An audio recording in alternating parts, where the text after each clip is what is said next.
Hey friends, I was thinking the other day about how much words must matter to God. They matter so much to Him that He created the world using words. Let there be light, He said, and there was light.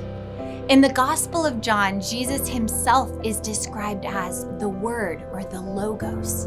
The Gospel begins this way: in the beginning was the Word, and the Word was with God, and the Word was God. So we can all agree, words matter to God, and undoubtedly He chooses His words wisely. Well then, if that's true, it makes sense to pay attention to the words God uses to essentially introduce His Son to public ministry. Jesus is an adult at this time. He's just gotten baptized when the heavens open up and God declares, "This is my beloved Son, in whom I am well pleased." What kind of son? My beloved Son. That's the only descriptor He uses there. Of all the adjectives He could have chosen, victorious, perfect, mighty, glorious, He chose the word beloved, which means someone who's dearly loved. That means one of the most important things about Jesus was that He knew He was loved, that He knew the Father's love.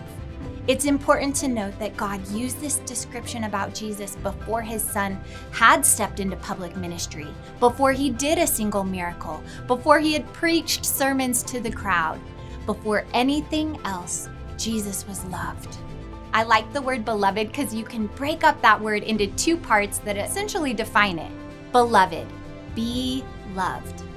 I'll admit, sometimes I struggle to think that being loved by God is enough. I get stuck in a rut of performing for Him or just chasing after other things that have my affection. But if loving me is enough for God, then being loved by God should be enough for me. How would my life change if I spent more time simply receiving the unchanging, limitless love of God for me? What would it look like to sit with the Lord more often and simply let His love wash over me? Lamentations 3:21-23 says, "But this I call to mind, and therefore have hope. The steadfast love of the Lord never ceases. His mercies never come to an end. They are new every morning. Great is your faithfulness." Rev City, call it to mind and never stop calling it to mind. The steadfast love of the Lord for you.